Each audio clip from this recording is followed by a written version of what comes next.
because real conversations still matter. This is the Jake Underwood Show on AM 1420. The Answer. Hello and good morning. Welcome into the Jake Underwood Show right here. AM 1420, The Answer, 102.9 FM. We're on X, Rumble, and YouTube when you search the Jake Underwood Show. It is Tuesday. It is August 11th. Not July. What is it? Whoa, hold on. We went back in time there. I apologize. August 11th. I even wrote July. We were talking about how it was August earlier. August 11th, 2026. I'm Jake Underwood. The man behind the glass is one Mr. Seth Williams. Good morning, Seth. Good morning. How's it going back there? A-okay. How'd you sleep last night? That was the main thing people kept asking me. They're like, you got to see how Seth slept. Now, you want me to be honest? I'll be honest. I didn't sleep all that great. But was that because of the storms? Storms were crazy. No, because, and I'm being serious, for the past few weeks when all this is going on, I was so tired. I've never been this tired in my life. Couldn't keep my eyes open. Yeah. In the middle of the day, I'd just fall asleep. And last night, I just couldn't go to sleep. My eyes were just wide open. I was just sitting there, and I sat there in the dark. Nothing happened. I was waiting to see if something happened, and nothing. So, all right. So I guess it's good, but still didn't sleep. Well, hopefully you'll sleep tonight then. Yes. Yeah. That's well. But nothing moving or weird noises. Nothing grabbing me. Yeah. No, all right. It was good. All right. Well, that's an improvement. Very good. It's outside. Right. We have a lot to go over today. Some vaccine schedule changes. Some people are freaking out about it. I'm going to tell you why. I don't think we should be freaking out about it. So we'll get into that. The city of Cleveland, they're starting to crack down on these takeovers. There some numbers came out. You got to hear this. Rod Stewart canceled his show. And that as Seth and I were talking about it this morning, we got into the debate of who's better, Rod Stewart or Barry Manilow. So we'll get into that. I think there is no debate. I think there's a little bit of a debate, and then we're also going to talk with Joe Burdick. He is the U.S. Navy veteran, founder of Burdick Custom Flags. He also led the charge on the Abbey Gate, this Ohio's Senate Bill 244. That's a day of remembrance now. And that the first official one, I know that they've had him in the past, but this is the first official one, and we're going to pick his brain on that. That, of course, is August 26th. So we're going to talk to Joe about that. And I'm excited. Joe, we've known Joe for a while. He does charity work. He does a lot of great work, and so I'm excited to catch up with him. But yeah, the first thing I want to get into. It's the major thing that was making the headlines yesterday. People were losing their mind about it. In fact, Seth called me, and he's like, do we need to get somebody to talk about this, or do you know what you're talking about? And I said, this I know. We're talking about the vaccine schedules. We're talking about the changes that are being made and that some people, they're kind of losing their minds about it. So let's break this down a little bit. So what President Trump is doing is first, so right now, depending on what state, what area of the country you're in, there are young children getting anywhere from 72 to 90 vaccines. It just depends. And this is before the age of like 7 in some cases, which is crazy. You know, and when all this was going on, I went back, I looked at my shot records, I had 14. Like, I'm in my early 30s, so not much time has passed. I had like... Yeah, 14 different vaccines growing up. There are some people that I know that had none. There are some people that I know that had 20 or 30. It's absolutely crazy, and it's completely inconsistent. What they're doing now is the administration is moving forward towards a childhood schedule, vaccine schedule, covering 11 diseases as opposed to the previous 17. So they're going to lower it down a little bit. The big one that people are freaking out about is the MMR. That's the measles, mumps, and rubella vaccine. Now, the way that they had been giving it is they were giving it all at the same time, the MMR. I don't think I had the MMR growing up. I'm just speaking from my experience here. I believe I had the individual ones. I'd have to go back and double check just to make sure. But this is nothing with pro-vaccine. This is nothing anti-vaccine, nothing like that. What we're talking about right now is just the science behind it all. Because there have been many studies that have come out for and against, but what this all boils down to is they're going to start spreading out the time in between the vaccines. So, something that is, like I said, the measles, mumps, and rubella, you're getting those separately. Now, here's the problem. This is where this is the part of it that people need to understand the science behind it. When you start with these vaccines, for the most part, they're tested individually. They're not tested as the group. So the MMR, they're not tested as the MMR. They're tested as the measles, mumps, and rubella vaccines. So they're tested individually. Now, you have different chemicals in this stuff. You have a type of mercury. Like, I'm not talking about like straight up mercury, but there's an essence of it in there that people could be allergic to. It could cause some problems. It gets into the brain. It gets to the heart, and you can see complications that children face when they get these type of vaccines.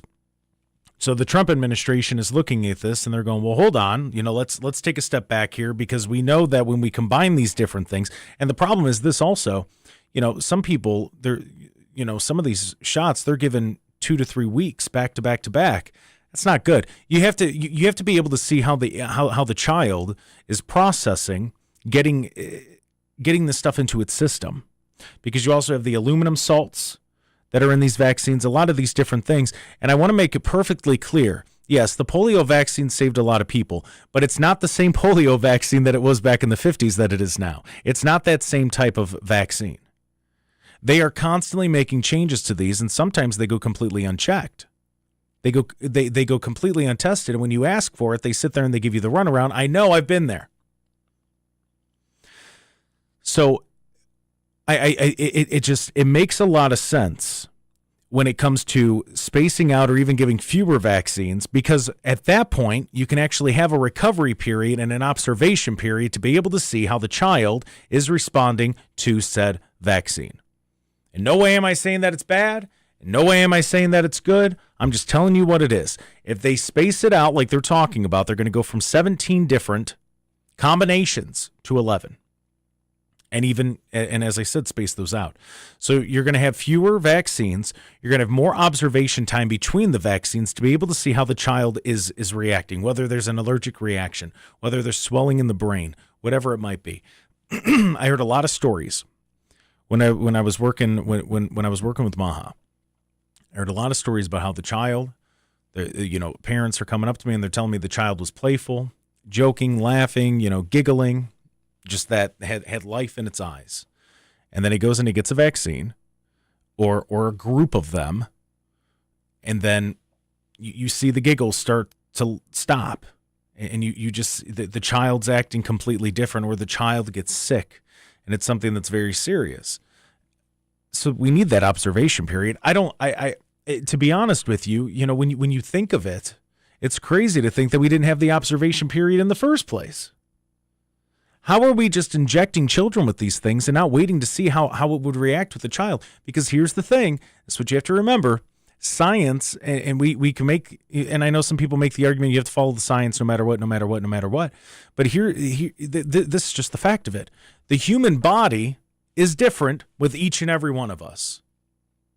Seth could eat something, I could eat something, whereas Seth, it doesn't sit well with him. It could sit well with me, or vice versa. Like yesterday, we were talking about bananas. Seth goes, well, I can't have bananas. I can have bananas. So it's one of these where we could go back and forth. Each body is going to react differently, and especially when you're an infant. I mean, think about infants. You can't give a newborn honey. Doesn't mean you can't give a 25-year-old honey, but different bodies react differently, especially at different stages in life. So to be sitting here and just inject, you're going to see some problems with that. We need to have the observation period to make sure that it's sitting well with the child. And if it is not, then we should turn around and we should do whatever we can to make sure that the child's okay. And that's what this is, the beginning stages of that. Yes, science is great, and so is medicine. Of course, we want to try to cure everything. At least we do. We the people do. I don't know about the medical facilities, but we want to try to cure everything that we can. But this is taking that step forward. And I'm going to quote Bobby Kennedy here, and I know we have to go to break, and we'll continue talking about this when we come back, but I'm going to quote Bobby Kennedy here, and he used to always say, because I know there are going to be people that go, Maha, he's anti-vax, all these different things. Bobby spent 20 years trying to get a mercury out of fish. Nobody ever called him anti-fish. So there's nothing wrong with the observation period here to see how the vaccine is affecting the child, if it does at all. I'm not saying that there are going to be some children that it doesn't affect, but there are going to be those that it does. So we need to make sure that we're on top of it. And I think this is a good call. This is a step in the right direction. This is the Jake Underwood Show. We're going to take a quick break. When we come back, we'll continue talking about this and more right here on AM 1420, The Answer.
Your calls, your city, your country.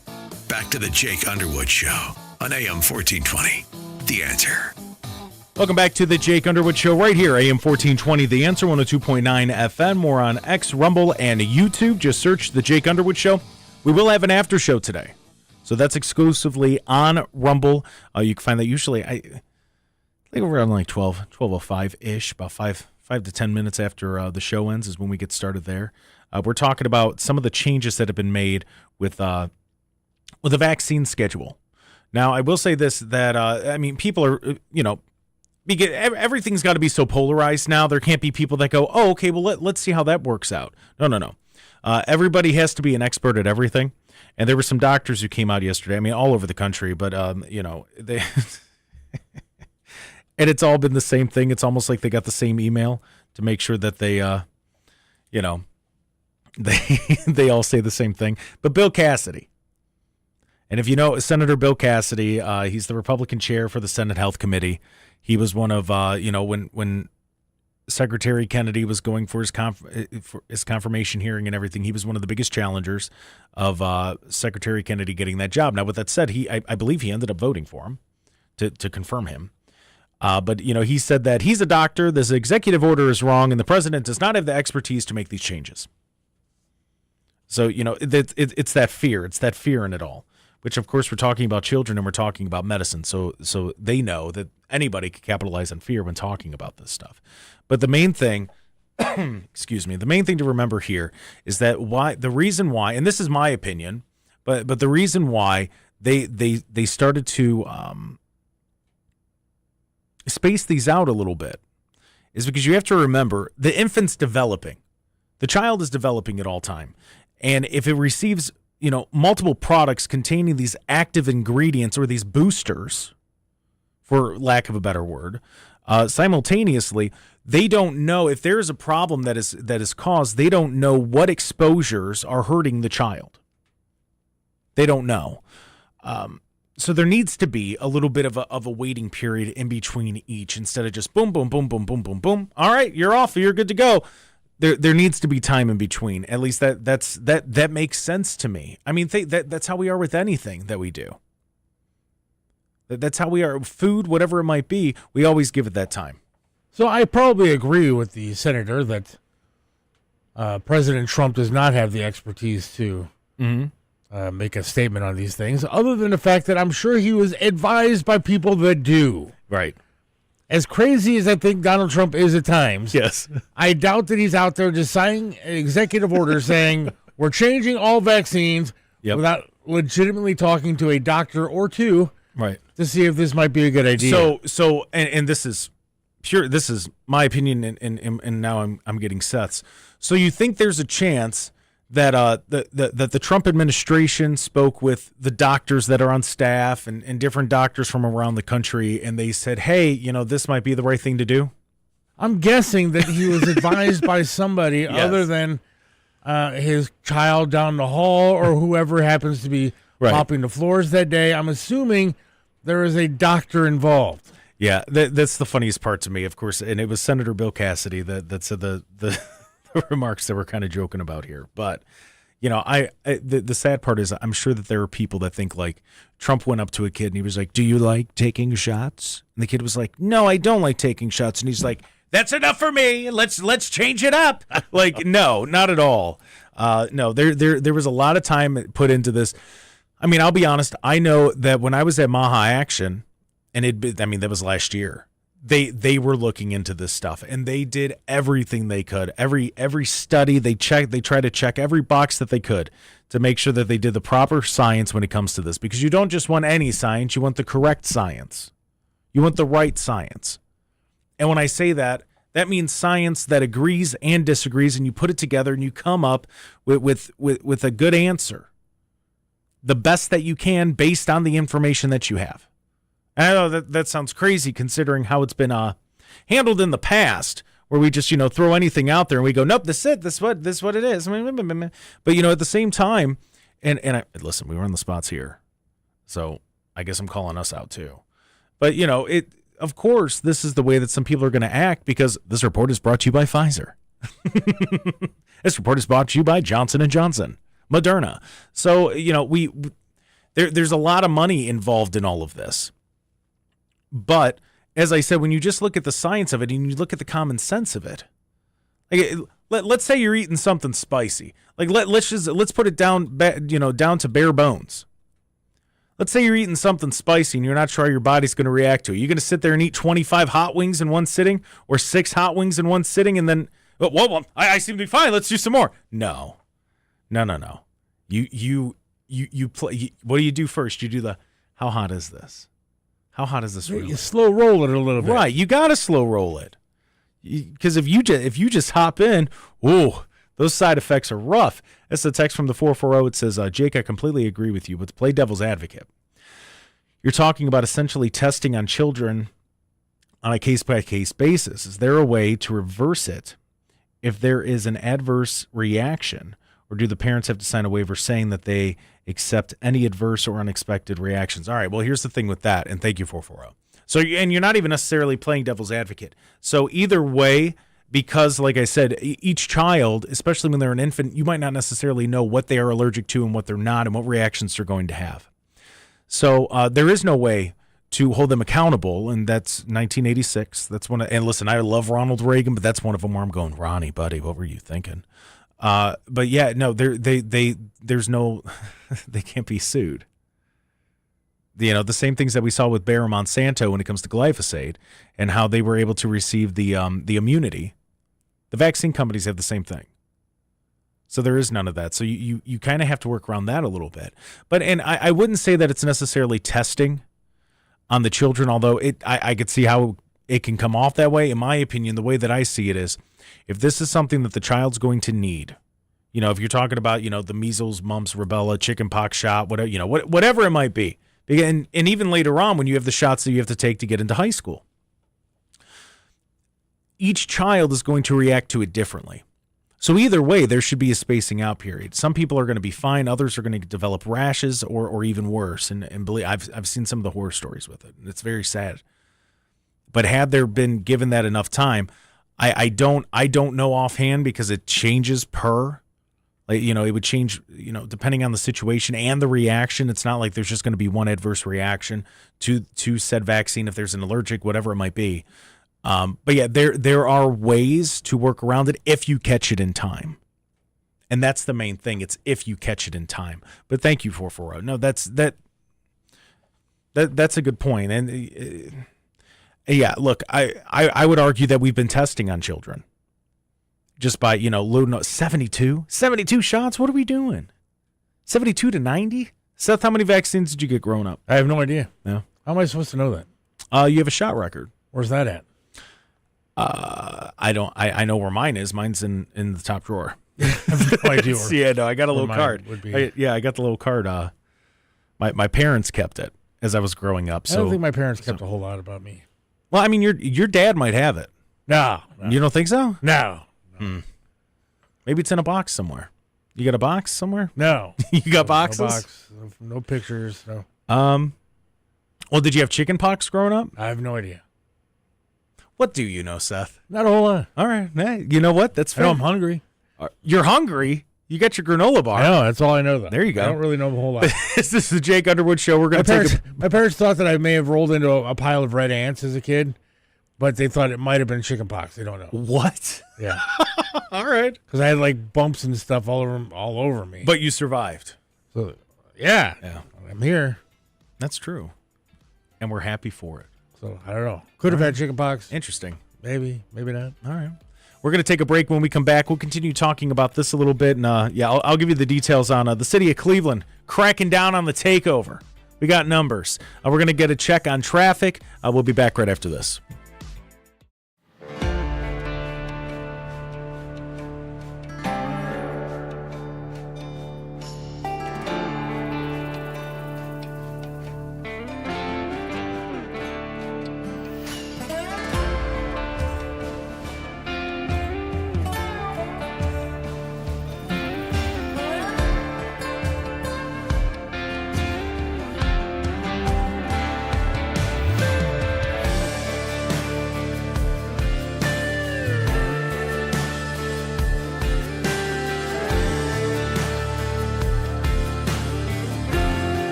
mix of that magic Pfizer or Moderna.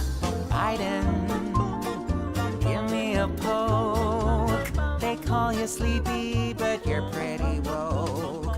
I'm so tired of quarantine. Mr. Biden, bring my vaccine. Back live and local. This is the Jake Underwood Show on AM 1420. The Answer. Wow, I hate that. Why? Yeah, no, I hate that a lot. No, we're That's- talking vaccines. Oof. Wow. No, they're ooh. Give us more. No, that I'm gonna be honest. That like turned my stomach. That took me back to that little weird kid sitting there. Fauci, give me vaccine. That's what that took me to. Oh, whoa. No, thank you. No, thank you. No, thank you. Oof. Wow. Yeah. Oof. Oh, that gave me chills, man. That took me back. An oldie but a goodie. Yeah, I guess. Yeah, sure. if you say so, brother, I'll take your word for it. Welcome back to the Jake Underwood Show right here, AM 1420. The Answer. We're on X, Rumble, and YouTube. Just search the Jake Underwood Show. We're also live on TikTok as well. You can watch us there. And don't forget, we do have an after show today on Rumble. That's a Rumble exclusive. That usually starts about, probably start 12:05 today, about 5 minutes after. Seth, did you lose power last night? I did not. Okay. I didn't either. I know there were some people still without power. A lot of places I drove by last night had no power. Yeah, so I mean we're still keeping an eye on that. I will say that dude, the thunder last night was insane. That was wild. Didn't hear it. Oh yeah, it woke me up, and I'm a pretty heavy sleeper. No, that woke me up. So to all the people, because people are out there working and trying to make sure that we get the power back onto those places that are affected. Thank you. If you're out there, right now it's just under 10,000. Somebody else I'd like to say thank you to Yes, is the Xerox lady. yeah, The Xerox lady came by the station this morning, apparently, yes. and she left me a very nice note. Thanking, wishing me well and everything, and thank you, Xerox lady. Yeah, I think she came by yesterday. Oh, well, I wish I knew your name, but thank you very Yes. much for leaving a nice note. And also thank you because now the printer works great. It does. Yeah. It's the little things in life that we appreciate, and you just coming in and doing your job, it made our day. But I mean, this note was very sweet. I very much appreciate it. Thank you very much. What, just saying that we're happy you feel better? And yeah, just saying, I don't have my glasses on. Happy we're doing well, and many blessings. So, very good. Xerox lady. Well, thank you very much. That's awesome. Yeah, the nice little note when you walked in. Yeah, it was nice. Very cool. All right. So I mean, when it comes to the vaccine stuff, I mean that's really those are the major changes. You're gonna it's gonna be one of those where you're gonna hear outlandish things. Just cut through it. Understand that's the reason. That's the reason why they're saying they're making the changes to the vaccine schedule, is to pace it out a little bit to see if there are any reactions. So they're playing it safe here. They're playing it safe, so they're going to space it out a little bit. So that's the main thing. So that's what I want people to keep in mind. Now, what I do want to talk about, what do you think? Let me ask you, Seth, because we grew up in different eras. These street, what's that? Slightly. Yeah. These street takeovers. Yeah. What do you think? Like if I'm talking to 17-year-old Seth and there's a street takeover going on, is this somewhere you're going? Like, is this something that you're like, no. I'm not that guy. I did some stupid things as a kid, but right. Yeah, because like I was thinking about it because I had somebody the other day, we were talking about this, and they go, well, how's it different than any house party you went to? And I mean, I'll be honest, I think two of the house parties that were thrown in my area when I was in high school were on the news. Like a lot of people would go there, and I'm not saying it's okay. I'm just giving you the facts of how it was. I don't know that I would be going to these street takeovers. I think and because this is the weird thing because once again I'm going to play devil's advocate to myself here because I had this discussion with someone about this, and they're going, well, yeah, but people were drinking and everything else. And I'm like, yeah, but they weren't shooting off guns and like stealing cars and doing this crazy stuff. Like look, breaking the law is breaking the law, but there's also levels to it. Now, I will say this. Nobody that I knew at these giant parties was driving home. Like there was responsibility taken while being stupid. But this, this is crazy. The Cleveland police, they've arrested 7 people. They towed 8 vehicles in this crackdown. It's just crazy. It was in 2 days. It was a 2-day enforcement operation that took place over the weekend in response to information about individuals not from Cleveland that were planning to travel to the city to participate in an illegal street takeover. The takeovers involved dirt bikes, ATVs, other unauthorized vehicles. So they're just going there. They organize. They get a date. They get a time. They get a location, and they just go there and they street race. We had the story a few weeks ago about what happened outside of Providence House. There were one of these outside of there.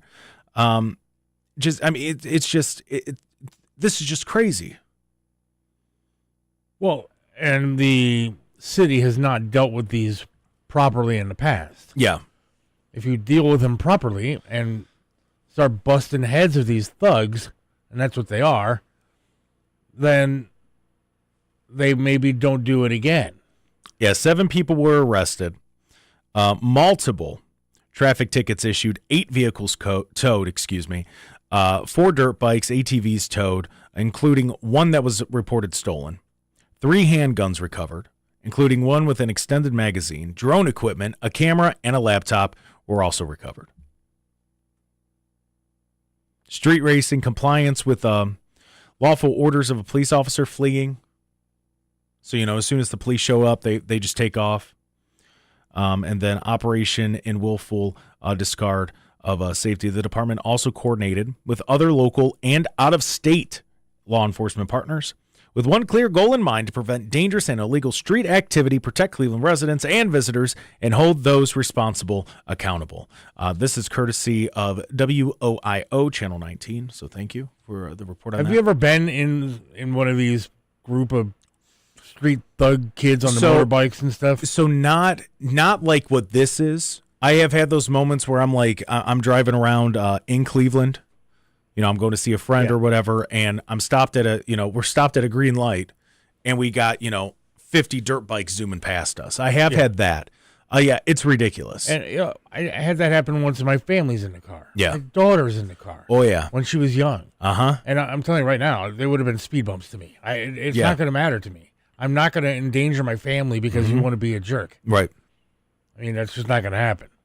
And so arrest me, but they better start taking care of this problem. No, and somebody's going to get really hurt. And I agree with that. And here's the real big issue with this. I remember when it was Brashear Jones, it was Justin Bibb, it was Kevin Kelly, and it was Dennis Kucinich running for mayor. And any time, because I remember Dennis Kucinich spoke out against this. I think Kevin Kelly did also. Don't quote me on that.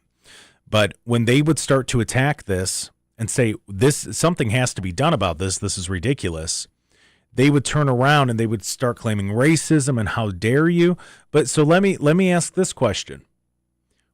When did this become the thing that people are doing? Because look, I get it. House parties, yeah. People are gonna do that. And there's gonna be dumb stuff that happens there. But why is it seems like with every generation it has to be one-upped? There's got to be another crazy thing that goes on. There's got to be another standard set, and then the next person comes along. Go. There are plenty of outlets for you to do this dumb stuff in. Go play a video game. Go do something. They talked about building a dirt track. Yeah. With Mayor White, so that these kids would have somewhere to go. Well, I don't think they're professional racers. Yeah, here. I don't think they're trying to become racers here. I don't think they're trying to become the next gold medalist in dirt bike in BMX. I don't think that's it. It's just I don't know. I'm just curious. Because like I said, I grew up in the boonies a little bit, and we were always doing stupid stuff. Not illegal, but, you got a broken arm. Oh, let's go jump, on the four-wheeler. Dumb stuff like that. We were doing that. But we would never think ooh, let's go into the middle of a neighborhood and just do a bunch of wheelies and donuts in the street. That never clicked. So I guess what I'm wondering, and we could try to claim, and Seth, you said with police have got to start cracking down, and 100% they do. And they have to get the go-ahead to do that. But this also falls on the parents. Like, what was the old commercial? It's 10 o'clock. Do you know where your children are? Where's that? I agree. But and I always sound like an old guy when I talk about this kind of stuff. My daughter tells me all the time, Mm-hmm. why do you sound old? But things were different back when we were kids. I mean, when I was a kid, we stayed out until the lights came on, but we were playing football down the street. But Seth, we were doing the same thing as kids. I wasn't riding around on dirt bikes scaring people. Right. Like, but what I'm saying is, yeah, I was doing the same thing. We were playing baseball. We were doing all of that. That doesn't happen these days. Were you doing that at 16, 17 years old? I wasn't. Yeah, actually, I was. Were you sitting there, on dirt bikes scaring Well, people? no. What I'm asking is, were you going and playing like sports and doing all that at 16, Absolutely. 17? Or I was hanging out with my friends somewhere else, Right. but I wasn't causing trouble. But it's become a thing to cause trouble. Well, I wonder, and I know we have to take a break, and so this will be my question going into the break. I wonder how much of this is so somebody could take a selfie video and then try to get as many likes, clicks, and retweets as they can. A lot of it has to do with social Yeah, media. I think a lot of it does too, and we'll talk about that when we come back. This is the Jake Underwood Show.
Jake Underwood Show continues on AM 1420.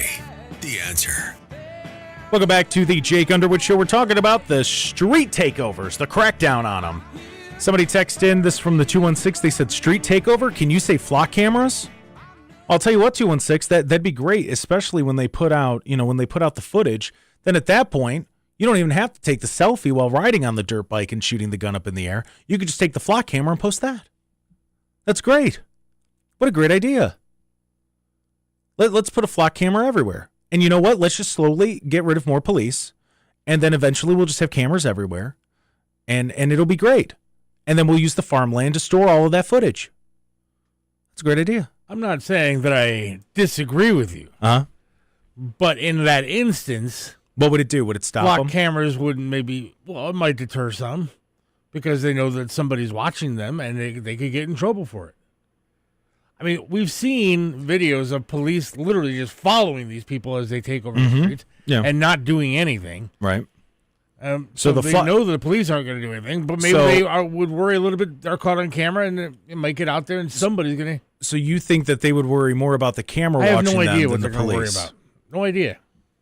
They really don't worry about anything. But it's another deterrent. Yeah, I'm just maybe. asking. I don't know. Yeah. I don't know. I was asking because we're live on TikTok during the breaks, and I was asking because these two people, both same name, Rebecca, both from the class of 2016, and I asked, and I'm like, what was it? What do you think it is? Because I mean, that's they've been removed we're going on 10 years now, which is crazy, but so I asked, what do you think it is? And just a reminder, we are going to have a Joe Burdick on after the top of the hour, so about 10 minutes. We're going to catch up with him about Abbey Gate and the great plan that they have to honor those people. But I asked, I go, what do you think it is? And they brought up a really good point. And as I thought about it, it's true. The 24-hour Walmart, and I know that sounds crazy, but hear me out here. There were a lot of times where you'd be hanging out on a Thursday night, and it was, hey, let's go to Walmart. And I'm talking like midnight. Hey, let's go to Walmart. And you'd walk around in Walmart. You'd go look at the video games. Like it was just something to do. Now, I'm not saying that it went. I'm not saying that it went directly from, 24-hour Walmart's not there anymore. Let's go steal ATVs and guns. That's a hell of a jump. I'm not saying that's what it is, but it seems like they're trying to find something that won't cost money to do. Because I'll be honest, another one, Denny's, 2 a.m. Denny's. Nothing better than it. 2 a.m. Denny's run? Come on. 2 a.m. McDonald's run? Come on. Like that was just what we did. See, when I grew up, it was Coventry and Cleveland Heights. Okay. There was like an Arabica coffee house there. Okay. So that was kind of like the area to hang out and everybody would gather. And yeah. If you had nothing to do on a Friday, Saturday night, that's where you'd be, sitting on a wall there. Like, listen, if you're Southern Medina County or even Northern Wayne County, and you're around my age, I say Worcester Walmart. You know what I'm talking about. Man, who lived in the sticks. Listen, the Worcester Walmart parking lot. Man, you'd have people go there. You'd have the people with the trucks. You'd have the people with the nice cars. And we'd sit there. We'd go get a McDonald's. We'd go get something from McDonald's. And you sit there, you park, you hang out, you just talk. Sometimes, I don't know. I mean, there were times cornhole was involved. We'd just bring cornhole boards. Like, listen, I don't disown when people call me a hillbilly. I'm just saying. Like, it's, but that's what we did. That's what it was. We were trying to find things to do that were fun. And look, I get it. As I say, Worcester Walmart parking lot, we'd all hang out there. There are people going, that's the dumbest thing I've ever heard in my life. And you know what? It is. It absolutely is. But you know what? It was a lot of fun. And at least you weren't committing crime. Right. Like that's the main thing. We weren't committing crimes. We weren't going out of our way to, just cause damage. Now, if you want to get into like the psychological side of it, you want to do that? Let's dive into that real quick. Is this people just aggravated? This age group that's coming up, is this a side effect of COVID? Is that what this is? They were doing this before COVID, though. Yeah, but not to this extent. Not to this extent. And we Someone said there was no cornholing when I was a teenager. Listen, man, a good game of cornhole or hillbilly golf. You ever play hillbilly golf? I can't say that I have. Oh, dude, hillbilly golf's a great game. We'll have to play sometime. No, hillbilly golf's a great game. But, yeah, we didn't – and there's also the aspect of it where we weren't trying to trend. We were just trying to have fun. We weren't trying to, get a million likes, clicks, and retweets on social media. We were just hanging out. And I think, and somebody brought up, it's a good point in the chat. She said, younger people being isolated during COVID and their peak social years were spent inside. That's probably part of this, honestly. Real quick, and they went on to say that they don't have the same real life social skills. That's true. It's true. When I was 15, 16 years old, if we wanted to go hang out, yeah, Coventry, you had to pick up the phone that was attached to the wall with a cord, call your buddies, and say, "Hey, let's go meet up there." But real quick, Seth, what you're saying isn't that crazy? Because we also had phones that were on the wall. But what I'm saying is, we didn't text each other, we didn't do anything like that. There wasn't social media. It was, let's get a hold of each other and go hang out together. What's the difference between a phone call and a text saying, hey, you want to hang out? It's a lot more personable to talk to somebody on the phone than it is to text somebody. Okay, and that's why you call them. Well, I'm saying texting is what these kids do. My daughter doesn't ever call anybody. She just texts them. You know what? I'm gonna once a week, we have to go out of our way to call your daughter randomly and just say, hey, how are you? Get her used to talking to people on the phone. But yeah, I don't know. Maybe that's part of it too. It's the texting, because you see it all the time. People don't know how something's meant. If you say okay, they're going, oh, what do you mean okay? Like with the lack of social skills that we're seeing. In the chat there on TikTok, they brought that up. It's a good point. It's a very good point. Because we talk about it, that Gen Z, that millennial stare. You're like, oh, answer the question. Like, come on, talk to me. So I don't know. But, I mean, Cleveland police, they cracked down on it over the weekend. Maybe that's going to deter some people from going out and doing something stupid. I don't know. If you're somebody listening, and I don't mean to sound like old fogey here, it is not worth trending, I promise. It is not worth trying to trend. This is the Jake Underwood Show. We're going to take a break. When we come back, we're going to talk to Joe Burdick. Burdick Custom Flags, also about Abbey Gate. Some good news there. He worked very hard. And you know what? I'm going to give him his kudos. We'll be back right after this.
Talking Points.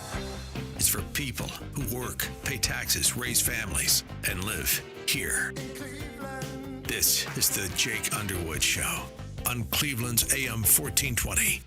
The Answer. Welcome into hour number 2 of the Jake Underwood Show right here. AM 1420, The Answer, 102.9 FM. We're on X, Rumble, and YouTube. Also TikTok. When you search the Jake Underwood Show, we have an after show today that starts at 12:05, right around there. So head over to the Rumble after the show. You can talk to us there. That's Seth and I, and it's, I don't want to say unfiltered because that's used a lot.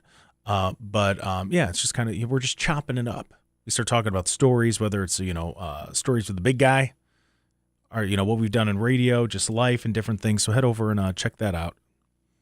And somebody who else could chop it up with us, if we ever have a guest on the after show, well, Joe Burdick is in the running for that, and he's joining us on the Marcello's Hot Honey Pepperoni Hotline. Joe, good morning.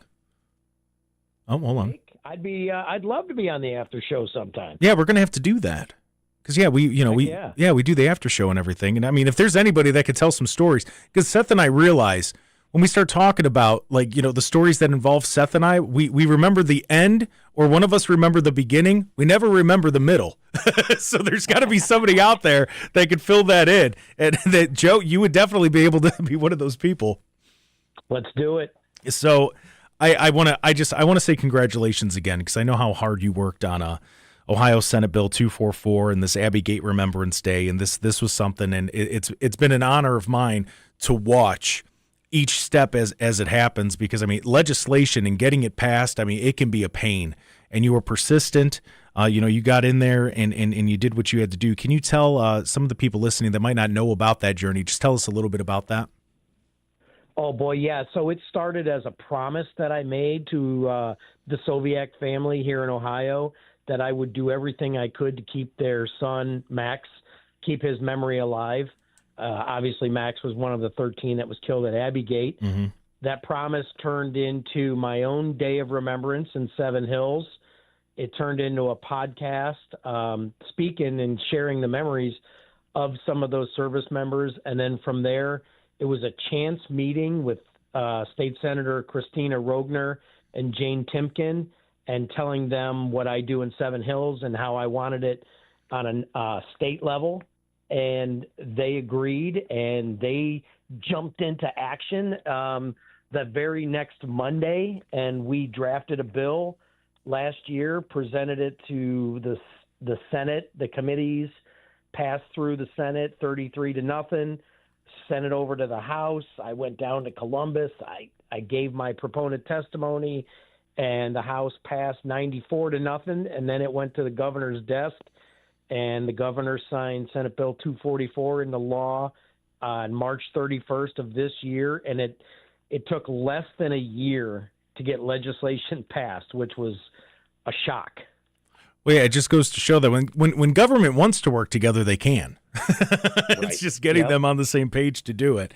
And so what's being planned this year, because this is the, I don't want to say it's the first official day, but it is in a way, because this is after the law and everything is passed. What are some of the plans when it comes to remembering Abbey Gate? Yeah, so not only is it's the first Day of Remembrance since the governor signed it into law. It's also the 5th anniversary of the attack at Abbey Gate. And it's the 3rd annual Day of Remembrance that I'm holding, and the city of Seven Hills is holding at the Seven Hills City Hall. This will be our 3rd annual event. And because it's, I say with air quotes, because it's a milestone year, mm-hmm. I want it to be really big and really special. Now, in the front of my mind, I know every day is a milestone for Gold Star families and, those people that served with them. So that's always on the front of my mind. But this Day of Remembrance, I want it to be really special. I'm going to live stream it. So I can't believe I didn't think of this for the last two, but I'm going to live stream it. So the Gold Star families that are across the country that can't make it, they can watch it, in real time, so they can see how we care here in Northeast Ohio. somebody asked me what the state is going to do because now it's an official state holiday. Mm-hmm. And I don't have the answer for that, but I hope as the years go by, it becomes something of a, because schools will be back in session. And even though probably the first or second week, I'm hoping it turns into something more. I certainly know who I am, and I'm going to try to make it happen that way. But on a state level, I don't know what's going to happen yet, but it will be worked on. Yeah, I mean, even if it's, I remember as a kid, I can't remember what holiday it was, but it was a day of remembrance, and we would go out in front of the school, and they'd raise the flag, and they'd play taps, and just give like a little presentation of what it is and what we're remembering. And I don't remember now, but as a kid, I did. Doing something like that. Right. Even that would make sense, just to remind people what happened. And I'm going to ask you because I don't know that many people remember what happened at Abbey Gate. I don't think they remember the details of it. Yeah, unfortunately, that's part of the driving force to why I do what I do is because people are already forgetting. And it was only, 5 years ago. So we're on a our service members were on a peacekeeping mission where it was a humanitarian effort. So they were evacuating Kabul, and they wanted to have a security force there to just make sure everything went smooth. Mm-hmm. For some strange reason, we thought it would be a really good idea to give up Bagram Air Base, the most fortified place, practically in Afghanistan, and leave all of our stuff there. Well, while we were trying to evacuate people, the Taliban decided they were going to use our weapons that we left at Bagram. They used them against us at Hamid Karzai International Airport, and 13 service members were killed at Abbey Gate, and I can't remember how many Afghans were killed, a couple of hundred. Mm-hmm. At least 100 Americans were wounded. And there was one girl, she was from Ohio. Her name is Kelsey Lanehart. She is a Marine. She survived, but she got really bad injuries. And I think she gets lost with the 13. We can't forget the people that they survived, but they'll never be the same. And Kelsey's one of them. She'll never walk again. But so we lost 13, and it was a horrible day for our military. And one of the 13, Maxton Soviak, was from Berlin Heights, Ohio. So I've become friends with the Soviak family, and members of the Soviak family will be in attendance for the third year in a row at my Day of Remembrance. And so give us some of the information on the event. What time does it start? If people are planning to go, and where can they go? Yeah, so it's going to be at 9 a.m. on August 26th at Seven Hills City Hall. I've had people tell me, why don't you just do it on the weekend? You'll get more people there. And I agree. I'll get more people if I do it on a weekend. But I look at it this way, it's an inconvenience to, miss work for a little bit or to come at 9 a.m. on a weekday. And I get it. Those service members are 13 that died and the rest that, will never be the same. So I can inconvenience myself, to show my appreciation for their ultimate sacrifice. But it's at 9 a.m, August 26th at Seven Hills City Hall. We're going to have, there's, I think, 5 guest speakers, members from the Senator's office, the War Department, the Post 572 American Legion Color Guard will be there. And I just got word last night that the bagpiper is feeling good again, and he's going to be playing Amazing Grace on the bagpipe. So it's going to be a special event. I'm going to have the Marines from Brook Park there. We're going to have some Navy guys there. Hopefully, I put in a request with the Ohio National Guard. Hopefully, we have some Guard members there. So I'm hoping for a big military contingent in there to represent the service members. Yeah, no, that would be incredible. I want to ask you before I let you go, because you're working directly with these Gold Star families. Mm-hmm. What are some of the things that you noticed or that you've learned working hand in hand with them in this process? Well, I always say I'll never speak for the families, but based on what I've observed, every day is a milestone day, and as they get closer to into August, it becomes very rough for them. Some families just want to, they try to go back to the way it was, which they never will. Yeah. There's a lot of them want accountability. There has been none. And even though it'll never bring their kid back, I mean, you have to remember, most of these kids that died that day were 20. Yeah. So, yeah. That's absolutely horrible. But they want accountability.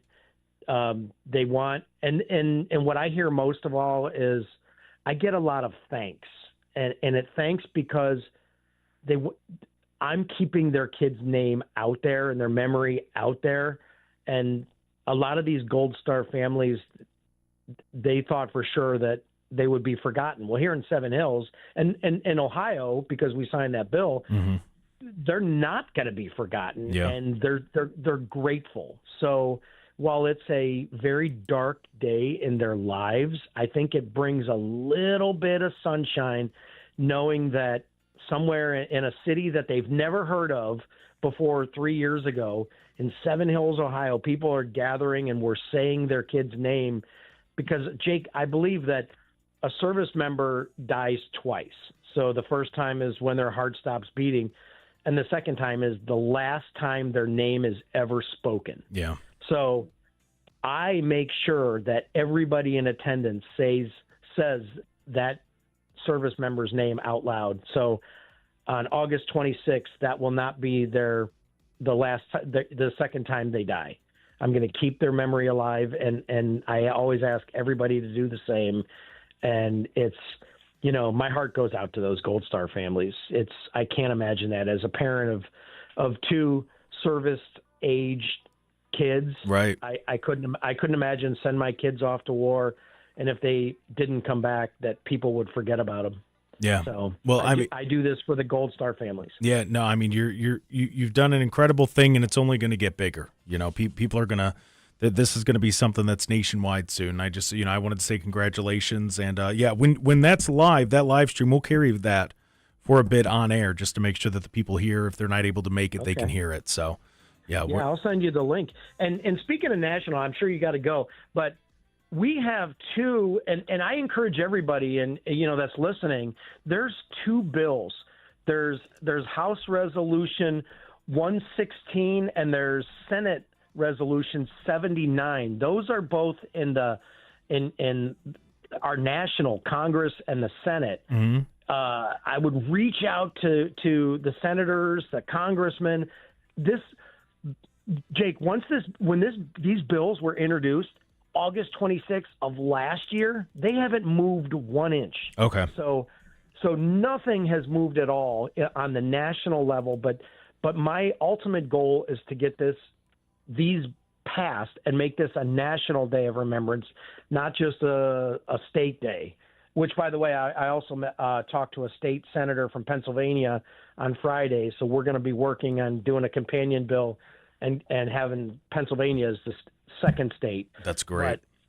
But House Resolution 116, Senate Resolution 79 have been sitting dormant for the last year. Okay. And we'll keep an eye on it. To reach out. Yeah, we'll keep an eye on it. Well, Joe, thank you for your time, and I'm sure we'll talk before the 26th. But yeah, I'll sure. As I said, we'll carry the stream here. And Joe, thank you for your time, of course. Joe Burdick, doing the good work. You put in the work there. So Burdick Custom Flags. Burdick Custom Flags. That's right. Don't forget to check out. He makes fantastic wooden American flags, thin blue line flags, right? All kind of stuff. Check it out. All right, we're going to take a quick break. When we come back, we'll talk about this and more. This is the Jake Underwood Show.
part of this show.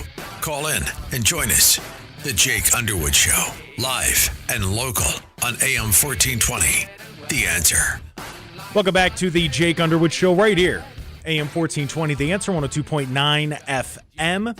Big thank you to Joe Burdick for making the time there. I almost said for making the flags. Well, and also for making the flags. Burdick Custom Flags. Look it up. And yeah, he does a great job of both. Yes, he does. Yes, he does. And no, I know how hard it is to get legislation passed. I'm so proud of that. I'm so happy for him, man.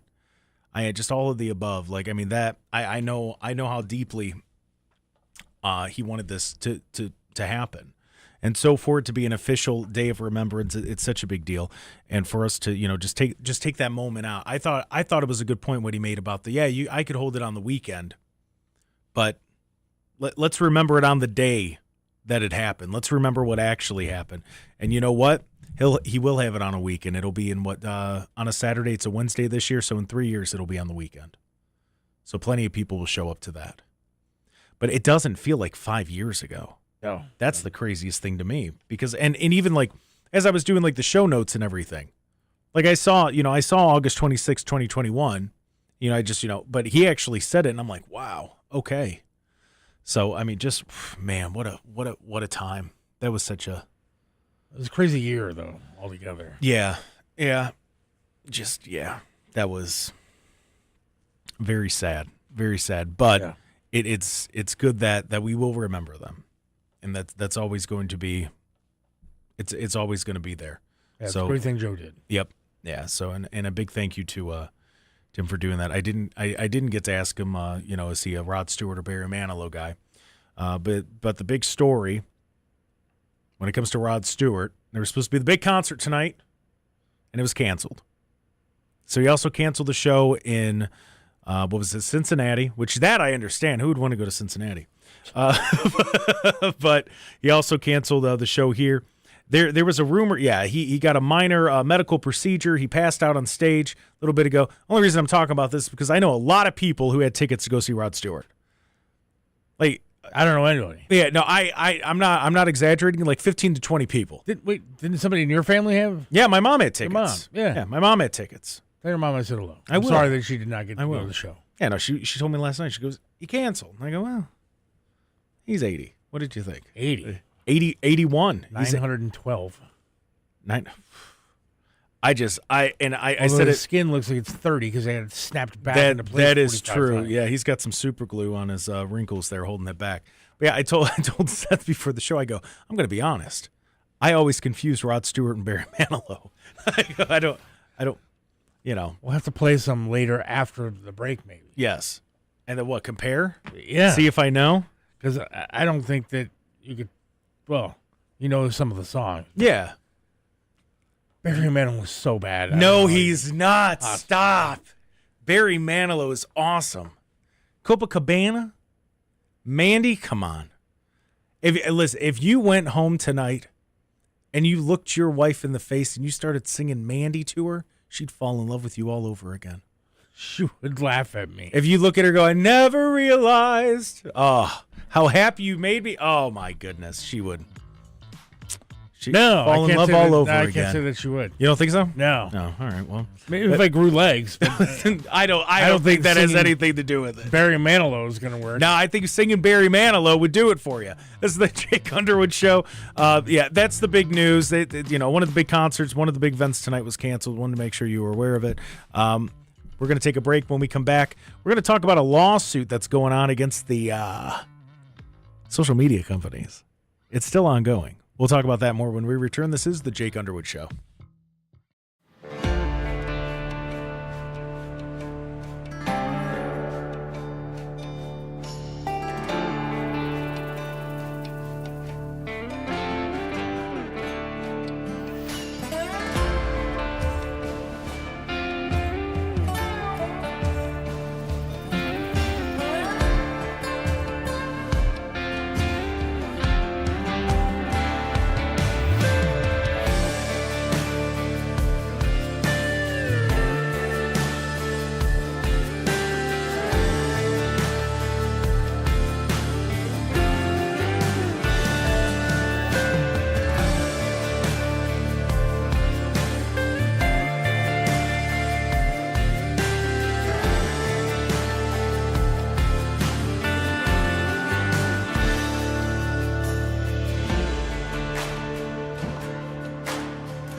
Some politicians listen to talk radio. Some pretend not to. Either way, we're still asking the questions. Back to the Jake Underwood Show on AM 1420. The Answer. And either way, we'd still love to get the answers. Welcome back to the Jake Underwood Show. Right here, AM 1420, The Answer, 102.9 FM. This is Rod Stewart. Yes. Yes. All right. I don't like his politics, but I like his music. What? Huh? Am I allowed to do that? No, don't you know that you can't like anything of the other side, Seth? Don't you know that? How dare you? I like a lot of stuff that maybe I don't like the person. What? Impossible. Don't you know that? All right, there's one person I can't watch his movies anymore, but What, De Niro? yeah. Yeah, no. I've given up on that. Well, and De Niro's movies just got bad. Yeah, That's the thing. They did. And he just got worse. Well, can I tell you, when I was done with De Niro, one, I get it. Everybody likes that he's a great actor and he reads the script when he says all the bad stuff about the people in power that he doesn't like. Yeah, he's reading a script. So, yeah, he's going to do a good job. I haven't liked him since that Irishman movie that they made that they put on Netflix where they were like CGIing him as it was weird. Made him look younger or whatever. Yeah, to see 25-year-old Robert De Niro walking around like he's 80. I didn't like that. I didn't like that either. Like there was the one scene in particular where he's kicking someone and he couldn't get his leg up and I'm like, "Oh, we couldn't get a body double." Like, this is where we're at here. But yeah, I read that online. You're not allowed to like things that don't align politically, Seth. Like Springsteen, I would love to go see a show because I love his music. Yeah. But I can't stand the fact that he's going to sit there and talk down to me during the show. See, I wouldn't go see a Springsteen show because his music's terrible. His music is much better than like a Michael Stanley. See, you say this, and every time you're told you're wrong. Okay. Every time. I'm just saying, respectfully. One had a career. One. The bus broke down to Blossom. I didn't say that. No, you have said that. Although you want. No, you've said that in the past. I'm quoting you. You said that in the past. Quite I never said. I would beg to differ. Let's see. Someone said The Irishman was way too long. And then wasn't Seth the one on that side? You can't like things the other side last week. He was playing devil's advocate. And to be fair, you said that. I specifically said the things that I cannot agree with when it comes to certain people on the left. I'm just saying. We have a text from the 330. It says, "Did you see that Secretary of War Hegseth approved the renaming of Joint Base Charleston to Joint Base Lindsey Graham? As a veteran, I am disgusted. There were no honorable generals or soldiers to name that after? Guess not. So they chose to honor a warmongering politician. This administration is a walking parody." Ooh. His family thought it was quite an honor. Well, yeah, very gracious. Well, yeah, and they would, and that's from the 330. And look, you know what? I'm not a veteran, but I get it. I can understand that frustration. It's the same way that we would be mad at like Ellen DeGeneres getting like medals and things. So I get it. I can understand that. Especially, if it's being viewed as a participation trophy, but I mean, to be fair, Lindsey Graham did serve. So that could be why. But yeah, I get it. I can understand why you would see it that way. I do. I get that completely. So one of the big stories that are coming out, and I noticed it's getting a little bit of attention, but not a lot. So I wanted to make sure that we brought it up here. Seth, let me ask you this, because you're a social media frequenter. We have to be with the job that we do here and making sure that we have the stories and everything like that. So, we do what we have to do. Seth, if I asked you just straight up, do you believe that social media is addicting? What would your answer be? Of course. You believe it is? Real quick, though, Lindsey Graham did serve quite a long time. Oh, yeah, no, but he served close to 30 years. 33 years in the U.S. Air Force, Air National Guard. I mean, he has a history. I mean, it's not just some senator. He did serve a long time. Right, but I think, and I think it's the second to last part that he said here. They chose a warmongering politician. Well, they also chose a guy that gave 33 years of service to this country. Well, and he is a senator for the state that it's in. He is all of the above. I'm just saying where they're coming from with that. I get it. But go ahead. Addictive, yes. Yeah. So there's been a lawsuit that's been going on about just how addictive it can be. Were you aware? Because this has been going on for a little bit. We've talked about it here and there. I can't remember if you were here, though. I'm trying to sign my wife up for this. Yeah? To be part of the suit. Wait, are you being serious? Absolutely. She's completely addicted to social media. Wow. Yeah, so there are more than 3,000 federal lawsuits against major social media companies, and the defendants include Meta, which is, of course, Facebook, Instagram, Google, which is YouTube, ByteDance, which is TikTok, and there goes the stream, and also Snap, which owns Snapchat. Okay? So they're claiming that the algorithm is so addicting that it's causing things like depression, it's causing things like anxiety, body image problems, and mental issues for younger people. It's definitely causing body image problems for me. Well, I'll tell you, I mean, I'm just, I don't know that I could disagree with it, with the way that we see things going and some of the things that people say, because they just say whatever they want online, and you're going, wow, you sound nuts. But it's their right to say it. They could be as stupid as they want to be, I guess, to say it nicely.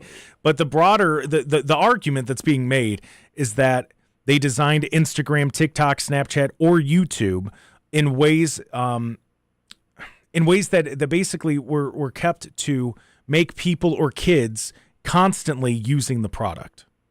If you want to go after saying children are addicted to it, yes, I think that would be a lawsuit, or could be a lawsuit, or something to the effect. But my wife being addicted to Instagram or Facebook or whatever it is her fault. It's not TikTok's fault. It's not Facebook's fault.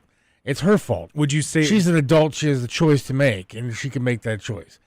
Children are affected a little bit differently. Okay. My daughter's addicted, and I just call her stupid for being addicted to it. But, I mean, just get out the phone. But it is a little bit more different to a mind that's being molded. My wife, on the other hand, if she becomes addicted to alcohol, drugs, or Facebook, it's still her choice and her fault. Can't blame alcohol for becoming addicted to it. She was. But at the same time, there is that mental part of it. There's that addictive personality that some people are born with. Some people know how to control it, others don't. And this is playing into it. But what are you going to do? You're going to get rid of cheeseburgers? People are addicted to food. People are addicted to gambling. People are addicted to all. You can't find something people aren't addicted to. Nobody's saying to get rid of it. So what do you want to do? That's none of this. It's to hold them more accountable. It's to make sure that settings are put in place. It's to make sure the same way that if somebody, and look, I would say if somebody was going to McDonald's every day, 10 times a day and eating it, maybe that McDonald's, or if you're at a bar and you're sitting there and you're drinking a little too much and the bartender goes, you're getting cut off. Maybe it's the same way it's the responsibility of that bar. It might be the responsibility of the social. Also, if you wanted to sue McDonald's, you have to prove that it is a part of this. Now, when a child is sitting there and they have the tablet in their hand majority of the day and they start acting crazy because of YouTube, and the kid that's not on YouTube is not acting that way, there are going to be things that are connected there. And again, I agree with you. I think that children, one, it's a parent's responsibility to make sure your kids aren't sitting there with a tablet all day long and addicted to Facebook. I mean, I think that goes without saying. Growing up, I wasn't addicted to video games because eventually my parents said, put it down.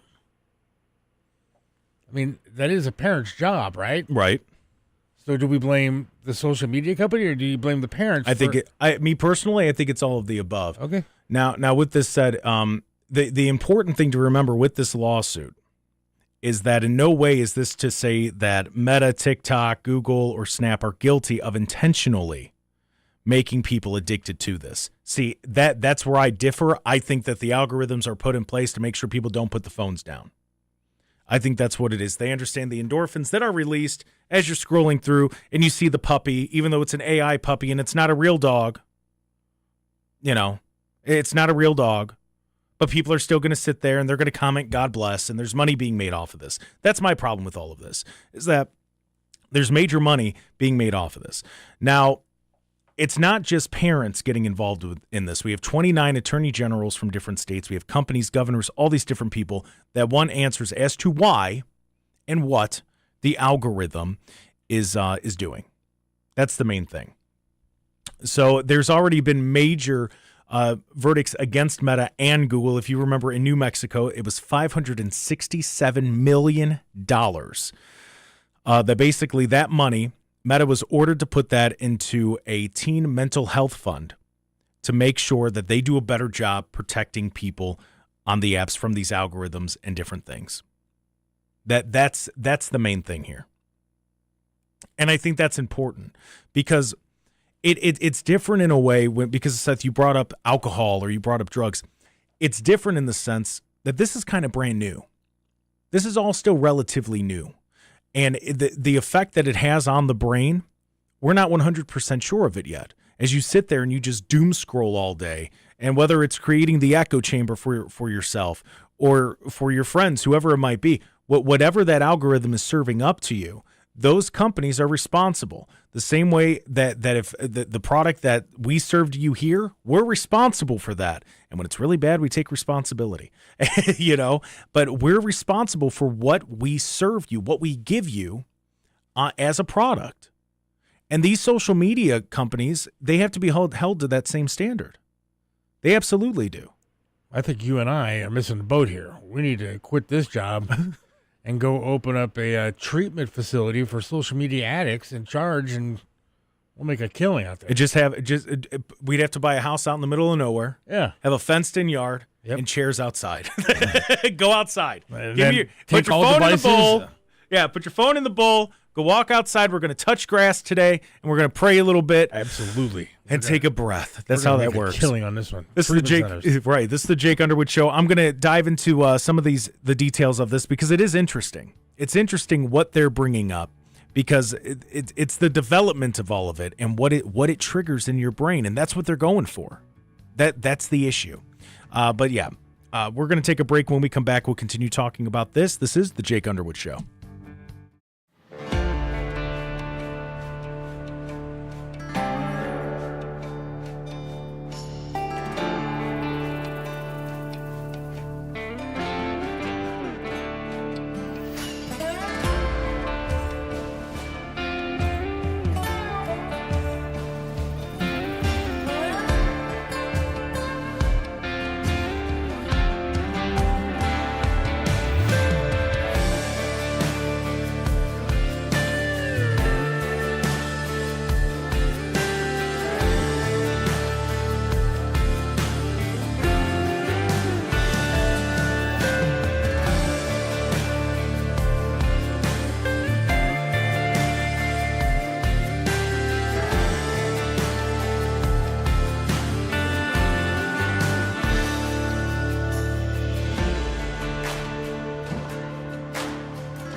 front page. The Jake Underwood Show continues on AM 1420. The Answer. What made you pull the Soprano theme out? Just happened to get it. All right. I like it. Woke up this morning and ate some gabagool. There you go. That's all I know. Woke up this morning, ate some gabagool. We're talking about the lawsuit that is we're seeing more and more pop up against social media companies, and they're talking about how addictive their algorithms have become for kids, young adults. And somebody in the TikTok said that's what you want to talk about, the Gen Z stare, that you get when you ask a question. This is part of the reason why. And so the bigger question to me as I was reading over this, and I took notes as I was reading this last night, and I'm typing them out. Seth, are you a user of the Reels? The Reels or the Shorts feature? Yes. Okay. Nonstop, to be honest with you. So let me ask you this. Do you ever, because I know of one social media app that takes they responded to this, and I think it's a step in the right direction. While you're scrolling, do you ever get like a, whoa, you've been scrolling too long, take a break? Do you get anything like that? No. Any notifications that pop up that say you've been scrolling on Reels for 45 minutes, take a break? No. Okay. So that's one of the things that they're talking about, where as you're scrolling through, because look, and I know it seems crazy for some people to not, and they don't understand how the technology can take a grip on someone like this, but it most definitely can. And you know those moments where you're sitting there and you're like, all right, let me just start scrolling, and it's 9:00. You're like, I'll be in bed by 9:30. I'll do this for a few minutes. You start scrolling and you're giggling and you're laughing, and then Gordon Ramsay pops up, and then an episode of House pops up, and you're watching little tidbits of that. And oh my God, Hardcore Pawn, I remember that. Yeah, Les Golden, his kids, and then Rick Harrison gets worked into it, and you're sitting there and you're just watching, and next thing you know, it's 11:45. Huh. That happens. It happens no doubt. too. Yeah. And I've gotten much better with it. But there are some people that they don't get better with it. But again, when does personal responsibility come into play? Well, when they're specifically making the algorithms to release endorphins into your brain, that's when it becomes a problem. Okay, I'm just throwing out an example, though. Okay. Hershey's also makes a product that throws out your endorphins and makes them go a certain way. Yep. Well, I have a choice whether to go in and buy that chocolate bar or not buy the chocolate bar. Unfortunately, I have made a decision to eat too many chocolate bars, and it has affected my life. But I can't go and say I'm suing a candy Can you company. buy 1 million candy bars I mean, in one pack? I can buy as many as they have if that's what they have.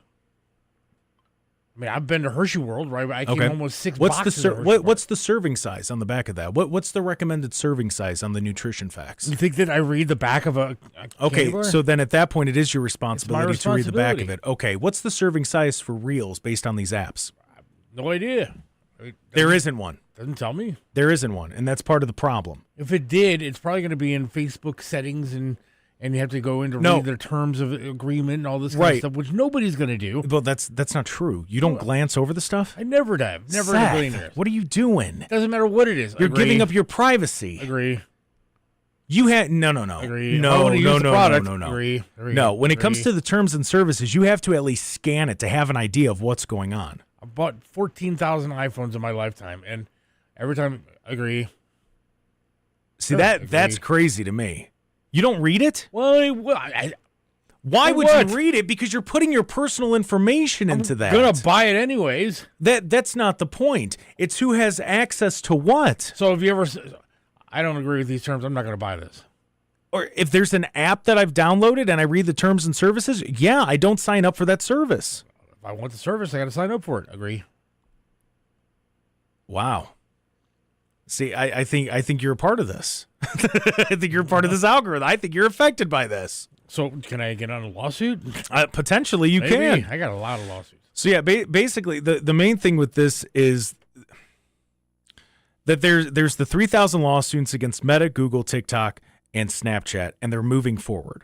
Okay, the accusation is that it's simply that, one, kids probably shouldn't be seeing the bad things online, which I think we all agree on that. I think that's number one.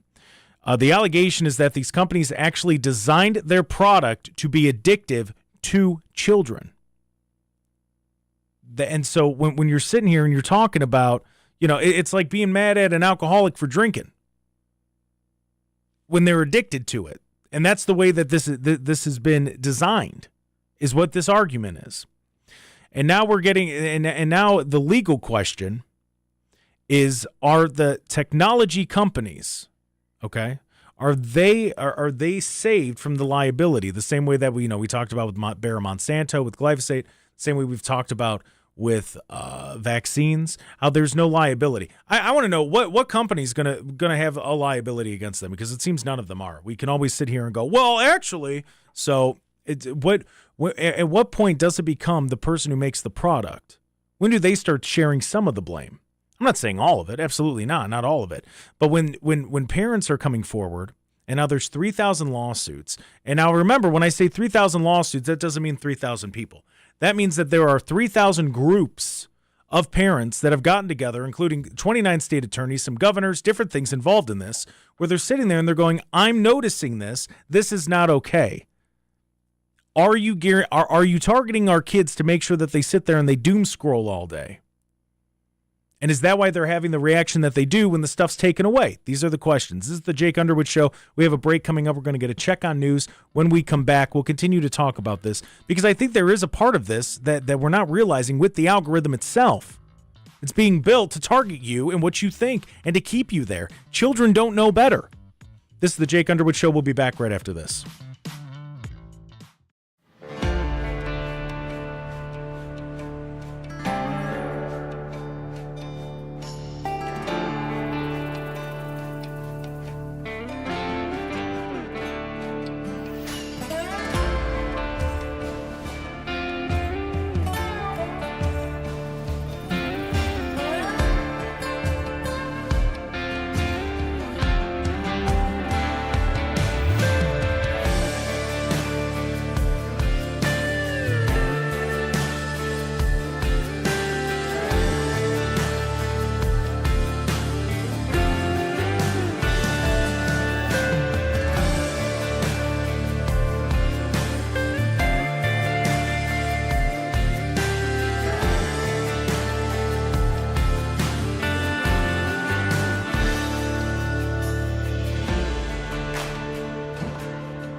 conversations, real accountability.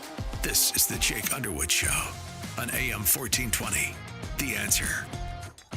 Welcome into hour number 3 of the Jake Underwood Show right here on this Tuesday, August 11th, 2026. I am Jake Underwood. The man behind the glass is one Mr. Seth Williams. Good morning, Seth. Good morning. How's it going back there? Fantastic. Yeah? Oh, yeah. Good. Having a good old time. Good Beautiful old weather time. outside. Yeah. 70 degrees and overcast. An update on the power outage numbers. I believe last time we spoke about it, it was under 10,000. Right now, we're just under 18,500. So that number's going up. So, just be careful as you're out there, when it comes to traffic and the weather and everything. And, Chris Lively's going to keep you updated on the traffic. And as for weather, it's going to be, right now it's overcast. It's sunny degrees here at the station. But I know at the lakefront it's partly cloudy, 73 degrees. There's rain expected later on. So, just be careful when you're out and about. That's the main thing. Take 365 of these. I see, yeah. And not with the rain. Not with the rain. But, yeah, I mean, Seth, that's, Cool, nice. Yeah, well, we're talking. Fat guy, even with no legs, like sweat, just rolling to the fridge. Lord have mercy. In the bathtub to eat some deli meat? Absolutely. Yeah, that's Tony Soprano. So what we're talking about now, we're talking about this lawsuit that's growing against the social media companies. And there's been some verdicts here and there. One in New Mexico for just under, it was $567 million, and Facebook basically paid that to help out with teen and young adults, their mental health care, because they're saying this is, I'm not going to go out on a limb here. I'm not going to say that it's the only thing causing it. No, there's going to be a lot of things, whether it's home life, whatever it might be. But for me, and Seth, we've kind of talked about it here. I'm curious, who does this fall more on? So is this more on the parental responsibility, or is this more on the corporate responsibility? Because I think it's a shared blame. I'm going to be completely honest. I think it's a shared blame between the two. But who takes more of that? Because the thing is, it's really easy to go, well, my parents knew when. Okay, but also, let's put in the context of today. The TV. If you liked your TV show, it was done after an hour or half an hour. If it was Sesame Street, it was an hour, whatever. So that was done. The programming ended. The problem with these social media and the algorithms and how they keep scrolling through is as you watch something longer, it brings something that's just like that in to the feed. And so it just keeps going and going and going and going. Now, do parents understand that? Do parents understand that that's the way that it works? I don't know if they understand it, but they should. I mean, if you're going to let your kid have a phone, then you have to understand what goes along with that. Right. And I truly believe that. I mean, I've made mistakes with my daughter when she was younger, having access to certain websites and stuff like that, and I learned from those lessons. Right. And it was unfortunate. One time that it happened, and so but you learn, and you have to keep your kid under control. Now, you can't watch your kid all the time. I understand that. You can't just be right over top of them with every single thing that they're doing. So is this? But you have to teach them. So correct. But is this something where, because you can't be there all the time, and I'm not talking about for like 18 to 25 year olds. I'm talking about kids. I'm talking about young teens, young adult. Like, I'm talking about kids. Is this something where maybe these social media companies, which, first of all, don't just let your kid make an account. That's the first thing. Like, everybody forgets about that because everybody wants to have an account for their kids, so they all get likes, click, and retweets, and everybody go, "Wow, cute kid!" So they just post their kid all over the internet. But which is dangerous within itself. I do that. Well, once again, when did you start doing it? Did you post your kid as a baby on the internet? Yeah. That's crazy, man. In my head, I immediately assumed that they're freaky people out there. I'm not enabling anybody. And social media has watched my child grow up. Yeah, I could. From every radio show that I was on to I today. I don't know. I don't know. Maybe that's just me, and I'm like extra protective with that. I couldn't do it. I don't even post. Here's my address. Come get her. Well, no, I understand that, but what I'm saying is, posting the child online, it's not great. I don't have a problem with it. Yeah, no, I just in my opinion, I just I'm not I when people do that, I kind of go, there are freaks out there. I understand that, and that's why I hesitated to have my daughter have certain accounts Right. on her own. Right. They make it too easy Correct. to have an account. And that's another Way too problem. easy. And not to look, even with some of these adult sites now, here in Ohio, they said, "Oh, well, you got to be 18 to use this site." Well, all they did was put a home screen. It says, "Click here if you're 18 or over." I mean, there is actually no checking to see what you are or aren't. So when do we start holding these companies accountable? They should be accountable for making it tougher. Yeah, absolutely. For a kid under 16 to make an account. See, I agree with that. I agree with that completely. I think it's ridiculous because, like, for me personally, I didn't have social media until I was 16, 17. I didn't have a smartphone until I was out of high school. So, like, I don't know what this is like. I talk to people who are going through this, but I don't know what this is like. But you need an email to sign up for something? There's nothing else. There's nothing else. And even these adult sites, not that I visit them, but when they put out the law, I did do some research because we talked about it on the radio. Mm-hmm. But there should be some sort of verification system. There's nothing. There's literally nothing to stop a child from going to something bad on the internet. Right. And that's the problem that I have with it. And so there should be stricter rules on that. So when there's no guardrails, because right now there's none. None. I mean, you have the YouTube Kid accounts, but I'm going to tell you right now, some of the things that you can upload on social media under the category of educational is not educational. Yes. And it is rough.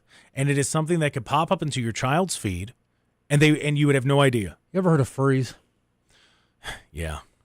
So my daughter one day was on YouTube, a kid account. Mm-hmm.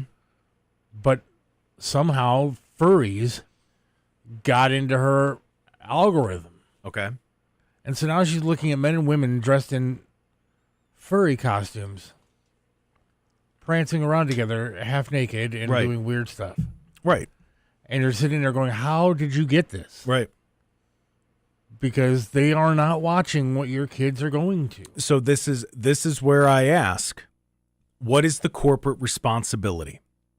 There needs to be more done. I'll tell you, there's if you're a follower of Chris Hansen, you've heard the story of what goes on in Roblox.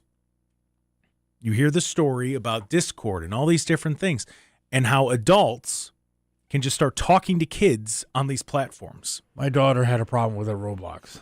Mm-hmm. And she was telling me, she came to me, thank God, and said, there's this guy that keeps talking to me on a gaming thing. And I was like, that's it. You are not playing this gaming thing anymore. And here's and I reported the name. And the person probably did not lose their account. Probably not. And there's millions of kids that's happening to. And that's my concern with it. When do we start holding that? Where does the corporate responsibility start to come in? And the reason why I'm asking is because I don't know. Because you could say, well, they should ask for an ID. I don't like that either. I don't like that either. Why not? Because I don't like that. I guess if it's a temporary thing, but even then, is it actually temporary? Where's this being stored? Plus, I mean, it's easy enough for a kid to steal like a mom's ID and put it on there real quick. And which I don't know. I don't know what you do. Which here's the thing. I would argue that if the kid is going out of their way to steal the parent's ID, that there's an addiction forming already. I agree, but you can't just put a button saying yes, I'm 18. I mean, there needs to be more done with something it. Stricter. But there also needs to be, because I'll tell you what, growing up, and if you know, you know, Club Penguin. Club Penguin was a great game. It was put out by Disney. It was an online server game. They were on top of it. If they suspected that you were over the certain age, you were out. You were banned. Like, they didn't play around with that. So it's possible. It's possible to do it. They just don't. So where does that corporate responsibility come in? Because look, here's the thing: if we're going to want bigger, if we're going to want these companies to get bigger and bigger and bigger and work with the government, they can't sit here and continue to get liability where they can't get in trouble. They can't continue to get just these passes time and time and time again. They cannot do it. So if we're going to sit here, we're going to bend over backwards for these corporations, whether it's Flock, whatever it might be, whether it's, Roblox, Google, YouTube, whatever, Meta, if we're going to be sitting there meeting and we're all going to be sitting there at the table and shaking hands and high-fiving, well, then there needs to be some rules put on your friends. This isn't just for the Trump administration. All the administrations have been doing this. They've been kissing up to them. So again, we're the people talking about we want less government and less control over our lives. Well, there needs to be a standard that these people are held to, the corporations themselves. I understand. We have to stop confusing the rights of the people with the rights of businesses and the rights of the government. We have to stop doing that. The people are the people. Corporations have a different set of rules, just like if they got a different tax bracket. Just like the government has a different set of rules. They're held accountable to us. That's capitalism. You want to talk about capitalism? That's it. They're held accountable to us. If you're going to fail, it doesn't mean the government should go bail you out because you made a bad product and people stopped buying. We're seeing it too much. This weave of government and business, and it just all becomes a blur. We're going to take a break. When we come back, we'll continue talking about this. This is the Jake Underwood Show.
Welcome back to the Jake Underwood Show right here. AM 1420, The Answer, 102.9 FM. We're on X, Rumble, and YouTube. Just search the Jake Underwood Show. We are doing an after show today, so 12:05. It's going to start over there on the Rumble. Just search Jake Underwood Show, and you'll find it there. Let's see, we do have some calls coming in. If you want to call in to talk about this, the number is 216-901-0945. Let's go to TJ. TJ, you're in the air. Yeah, Jay, good luck, having the parents police their children. Let's face it, most of these parents are just as addicted as their kids are to their phone and their social media. That'd be like having a couple of alcoholic parents preaching to the kids about the evils of drinking. So I wouldn't count too much on a lot of these parents doing the policing. Yeah, parents sitting there smoking a cigarette going, don't smoke cigarettes when you get older. Yeah, exactly. I mean, that's, and like I said, you see it, I see it. I watch these people walking down the street and they're walking their dog, and they're not enjoying the walk. They got an earbud in their ear. They're yapping. I mean, they're so loud you think they're talking to you, but I mean, it's like they're impervious. I had a woman a couple of years ago with two dogs. It's a good thing I wasn't speeding on a side street, just walked right out between two cars in front of me, and she didn't even notice me. She was so buried in her phone. Yeah. Wow. Oh, all right. Thank you, TJ.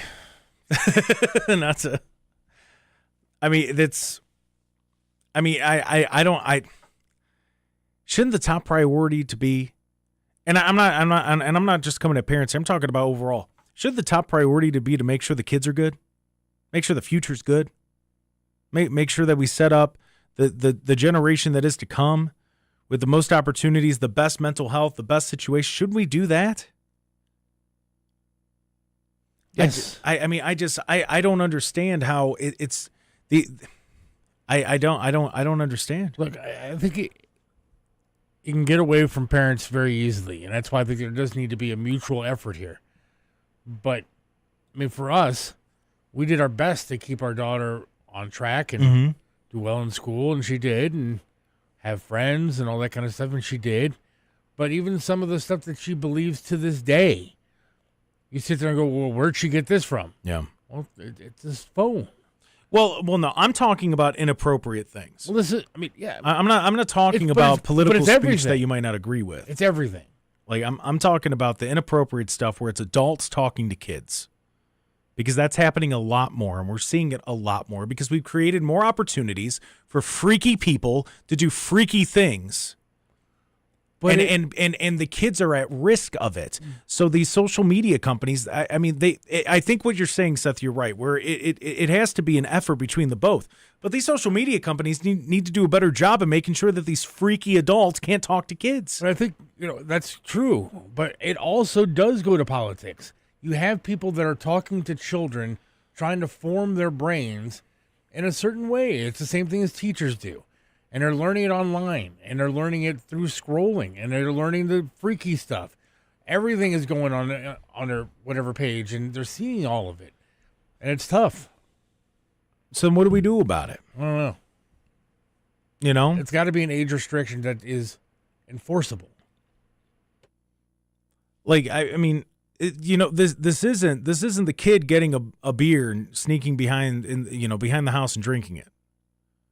I feel like that's kind of what it's being chalked up to in some people's heads, where they're like, that's what kids will do. Really? No. That's not what. That's not we. That opportunity can't be given. And when I'm talking about that, I mean online. I mean, this is dangerous stuff. This is really bad. Like, think about the crazy stuff you see online. See, the problem is that the companies, they sit there and they, we put it on the parents. But as I said, the parents, they don't know the technology. They don't know. They don't stay up with it like the kids do. The kids have to. Why? Well, because for the most part, if they want to be able to go to school or different things like that, they're sitting there in front of a computer. They're going to know it better than the parents. It's the first time that's happened in this country's history.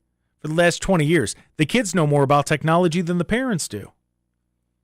Like, really think about that. And now you're going to tell me that it hasn't been geared towards kids? If it hasn't, then how do they know so much? Like, really think about like the dangers online and everything that come along with it.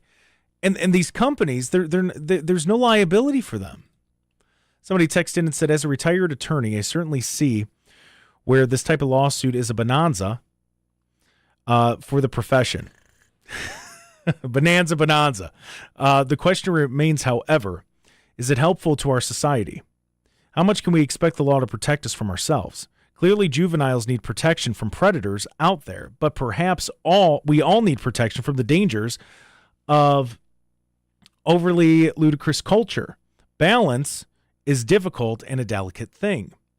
Only the efforts of good people might achieve this. Your friend and brother in Christ from Liberty Valley Church, Dennis Polk. Dennis, thank you for the text. Well, and you're right, but how here's the thing, and it sounds like I'm nuts, but that's why when you zoom out and you look at all of it, it's a very scary thing, and we need very good people to stand up, and we just have to start saying no.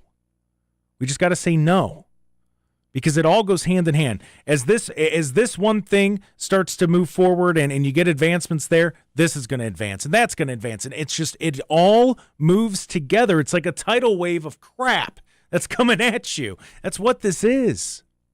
And until we start saying no, the tidal wave's not going to stop. And we're just seeing, how is it we're seeing things get worse and worse? And I'm not talking about economy. I'm talking about in just talking to each other, just being out there in the world. We know it's not supposed to be like this. We know that. We've been in the world long enough. Even a 20-year-old could look at this and go, this ain't it. This isn't how it's supposed to go. A 15-year-old. However, you know that's not how this is supposed to be. But yeah, we're told that we just got to keep doing it, so we just keep doing it. We get the new phone, we get all of that. It's scary when you think about just how much, and I mean, imagine the stuff that pops up on your feed in social media. Now imagine what's popping up on theirs. Oh God. Right. And now add the fact that AI is involved. That's scary. Yeah. That's scary stuff. Somebody texted in and said, kids on social media for hours and kids taking over the street have one thing in common. Their parents have no control over them.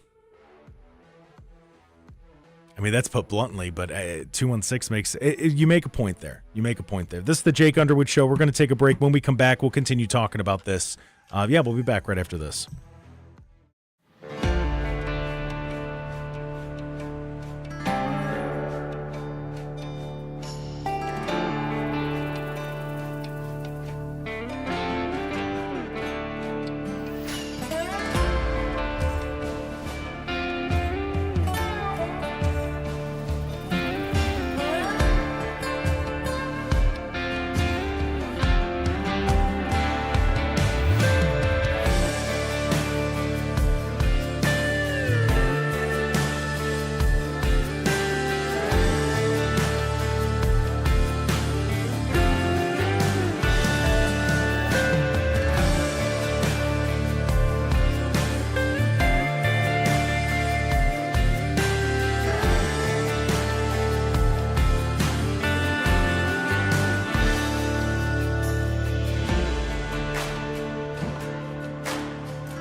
your country.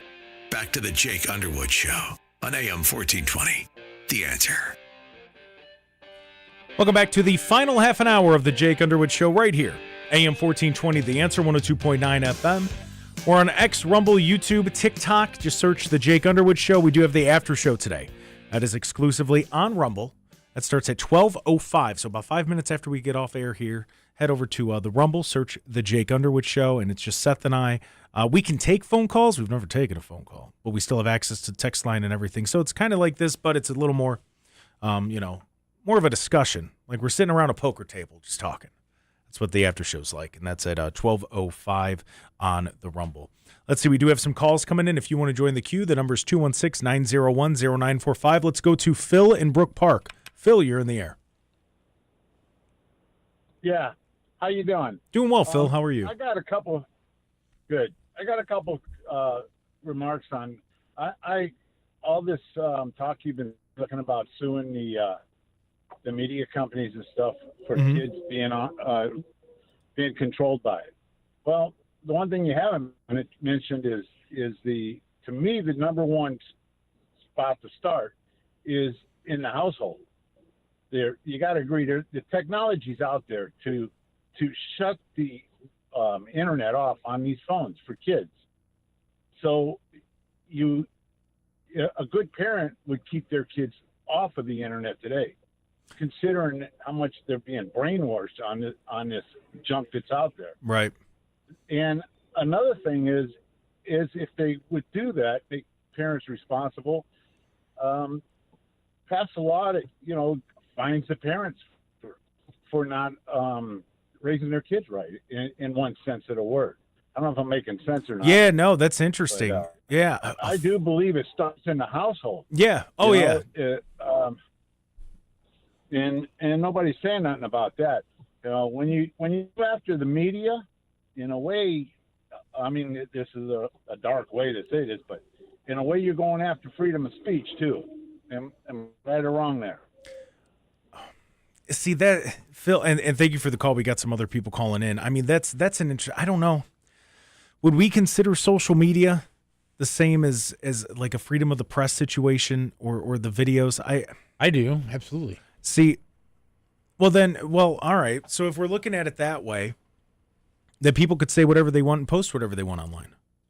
For the most part, they do. But the government has tried to control that. And then there should be no restrictions. I mean, it really isn't a whole lot of restrictions on. FCC does not control the internet. I mean, right. Like there are times when you don't like to have it in the podcast, but it's legal to have somebody swearing on the podcast because the FCC does not. Well, no, that's also a workplace rule. It's not even that. It's a me thing, but I'm saying as far as the internet controlled, it's not. And the government tried to control it when it came to COVID and restrictions there, but it's not even. That's again a private company trying to decide what you're allowed to have. Right. So yeah. So that wasn't necessarily government. I think it's an interesting point Phil brings up about the fining of parents. I mean, well, you're a parent. What do you think of that? If hypothetically, like, let's say your kid, she, let's say she started an account when she was 13. You can't have it until you're 16 or 18. And then you get fined. They're saying, hey, we noticed that your daughter has this account. You get a fine. There are cities that have tried this kind of stuff with crimes too, and the parents, if the kids don't go to school, the parents are going to go to jail. I mean, I don't think that necessarily works. No, I get it. There's got to be a happy medium here. There does. There's got to be. I think but this is the issue though. This is the problem with it. The kids know the stuff better than the parents do. So they're going to know the workarounds. So that's why I'm saying that the corporations that are putting this stuff out there, they also have to step it up. Just in general, the things need to be stepped up. And let's be honest, there are some good things on the internet for kids to look at. Some good educational things. Good I'm not saying ban it completely. What I'm saying is but make there has sure to be control of it. Yeah. And right now there's no control of it. No. That's the problem. There's no control of it. And that's the issue that we're going to run into. And that's what I don't like. That's the part that scares me, because as the technology gets further and further and further, we're going to understand it less and less and less. So then these corporations need to step in, and they need to do a better job at making sure that they are able to put in these safeguards. Like we have seatbelts in a car for a reason. We have seatbelts on a roller coaster for a reason. It's because it when it moves too fast, you know how it can end. Now, that's a physical injury. That's a physical disaster. We're talking about the mental side of it here. And some people, they are born with that addictive mindset, that just that part in their brain, and they just get attached to something. Now, I will say this. I watched a crazy documentary about a YouTuber who was doing some inappropriate stuff with children yesterday. And he was using the platform the same way. And he had that access to kids. And kids had that access to him. And he used it inappropriately. And he did some crazy things. So that might be why this is on my brain, and that might be why this is going that direction. But look, I'm going to say it. I know I said this in the past. I would almost say that the law, when it comes to things like whether it's social media, smartphones, whatever it might be, because I know that, there's the weird mixture of these messages in society and just in the culture today, where we say kids are too old or kids are old enough to make crazy decisions, but they're also young and we must coddle them. There's no in between there. Where I've said it, where I think at 16 it should only be a flip phone or basic phone up until you're 16. And then at 16, you make the decision. You make the decision of you either get a smartphone or you get a driver's license. And whatever you don't get at 16, you get at 18. So if I'm 15, just turned 16, and I decide, okay, I want my driver's license, then I don't get a smartphone or social media until 18. Because right now, with the way that the technology and everything is moving forward, we don't know how to control it. That's the problem. And we're just kind of throwing them out there, and they're like, what do you mean you don't know how to swim? Like, that's how it's coming off, because they got all these things coming at them. They don't know. They're kids. They don't know what they don't know. That's the main thing to remember here. You don't know what you don't know. And look, this is on the parents, too. I'm saying they don't know what they don't know. I don't think people really understand the way that algorithms are designed to keep you hooked to something. I will say this, TikTok, as you're scrolling through, if you scroll for like 20 minutes, you get the, whoa, hold on, you've been scrolling a long time, maybe you need to take a break. They do that, and it makes you think for a second, like, oh yeah, and I have been on it for a little bit. Or you go, screw you, and you keep on scrolling. Now that's me as an adult.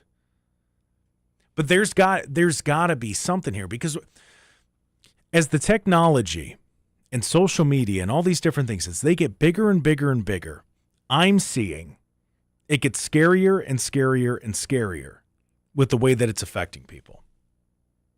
That's the problem. That's what I'm seeing here. Like that's where we can look at the pattern here, and we can see how it's like deteriorating brains, and we're watching it. And instead of doing something about it, we're just like, yeah, it's a choice. Well, no, hold on. No. We need to start stepping in here. It's like I said, if we don't step up in front of this, it's only going to get worse, and it's just going to get passed on and passed on and passed on. Like, when do we eventually start going, hey, this isn't right? We know this isn't right. We don't necessarily know how to fix it, but we know that this is not the correct way that this should be handled. We know that. We know it in our gut. We could tell when we watch it happening. We know that it's not right. So when do we start even saying, yeah, no, we can't be doing this? I don't know how to fix it, but I know that this isn't right. We got to kind of take a step back here. Like, when do we do that? Because the moment we do that, listen, it might not be completely capitalist. We notice it's going in a different direction, but the moment they start seeing numbers and different things go down, they're going to switch it up. They have to if they want to make money, because this is the worst part. They get your kid addicted to this stuff. They're sitting there scrolling. They're making money off of it. They're making money off the fact that your kid can't put down the phone, because in their head, something's got them attached to it. Whether it is a like, retweet, whatever, that addiction that they have to, if they're posting all the time because they want to be liked, they want the likes, clicks, retweets, they want to become viral, whatever it might be. But we got to start taking a step back. Somebody texted and said, when it comes to internet safeguards and regulations, We have to treat things like general access to the internet, freedom to publish, and algorithm features as separate things and determine what is best for each. That's well said. Now, that's well said by the 330. We can't just look at it as, oh, well, it's internet, because now it's different sections of things. Real quick, because we got to go to break. Mm-hmm. A guy called in with a tip for a gas station, West 137th, I believe, and Lorraine Avenue. Okay. Gas for $3.44 a gallon. Really? Yes. We'll share that when we come back, so too. If people know stuff, we're happy to publicize. What was it one more time? 137th and Lorraine. All right. $3.44. $3.44. And times like this, $3.44 is a That bargain. goes a long way. It goes a very long way. This is the Jake Underwood Show. We're going to take a break. When we come back, we'll put a bow on the show and get ready for the after show. We'll be back right after this.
As promised to ask. Yes, actually, I like grilled cheese. You are. Jake Underwood Show on AM 1420. The Answer. Music and passion were always the passion at the Copa. Seth loves this song. Seth loves this song. I do actually kind of like this song. Big Barry Manilow guy. You should have. The moment it started playing, Seth was back there dancing. Well, He wanted to be Nico, the diamond. not Is that what he entirely said? true. Yeah, no, he started dancing. And then Christine came in. I don't Yeah, know, and I asked Christine the question: who's better, Rod Stewart or Barry Manilow? And she said Barry Manilow. that broad could not name 3 Barry Manilow songs. Chasing the somebody asked, but who shot who? That's the real question there. That's on the TikTok there, where you said that they wouldn't know Barry Manilow. Yeah, they said they. So wait, what happened? What'd you say? Did I miss it? I said that broad wouldn't know 3 Barry Manilow songs. Wow. Do you know 3 Barry Manilow songs? Or she upset that I all called right. her a broad. All right, Christine's coming in. Hold on. We're gonna find out the truth here. I'm more thrown off by broad. Really? If you can't take the heat, get back in the kitchen where you belong. Wow. Broad. Did you hear Broad. what he just said? He said if you can't take the well, I don't. He said if you can't take the heat, get back in the kitchen where you belong. That's old, folks. Yeah, no, really. At least I know where the kitchen is. Ooh. Yeah. I don't need to know where it is. That's why I have a wife. No, not according to you. She couldn't even make a ham. That's true. She true. couldn't make a ham. Yeah, you said that. You called me a broad. What's wrong with that? That's a term of endearment. In what world? In the world that I was in radio in for 13 Broad years. is not, you are messed up in the head. Oh, wow. How is it- broad a term of endearment? Well, what else would you call you? I'm a lady. Well, I wouldn't go that I far. wouldn't go that I'm a far. girl. I'm a woman. She's a woman. I mean, we can't prove that. I'm not commenting any further on Look. that. Wow. That's yeah. Broad I'm not. woman is the same thing. No. Yeah. Derogatory. No. Somebody on the TikTok said she probably washes her veggies, Seth. Yeah, did you hear this? When You don't wash your veggies? He doesn't wash his why? veggies. What is wrong with you? Isn't it a giant Eagles thing? Aren't they supposed to do it? No. The sprayers coming down are not washing them. It's Yeah. keeping them wet and moist so they stay fresh. Yeah. Okay, fresh. Right? Clean. Fresh is No. clean. Oh my God, fresh and clean are not the same thing. Yeah, no, he believes it's the same thing. It's the same thing. Please look it up on the Google that you're looking at Yeah. right Look. now on your phone. He's Googling. As slang, the word broad is an old-fashioned, informal term used to refer to a woman, Old-fashioned. but not rude. I Well- find it to be rude and Well, derogatory. she finds it to be rude and derogatory, Seth. Well, I'm not here for your feelings. Wow. Kenny Kidd, I'm Mr. not asking you to feel my feelings Mi- or any sort of the words. Real I'm quick, telling you. Mr. Kenny Kidd said, Kenny. I prefer Dame. Dame. I'll take Dame. I will sign up for Dame. Kenny Yeah, there you Kidd. go. Yep, sign me up for Call that. her a Dame. Dumb Coming Dame. from him, it Oh. won't. It's not right. said- Coming from Kenny Kidd, He totally said right. he said dumb Dane. Same thing. I don't think they're the same thing. Close. I'm not at all. You're a broad. You're a wonderful broad. I respect you as a broad. You're a broad. You're a wonderful broad. I respect you as a broad. Somebody said racism was considered old-fashioned too, by the way. That's great. That's from the TikTok there. That's really good. I'm just, I'm just saying what the viewers are relating to us. I mean it with the utmost respect. yeah. She's a wonderful broad.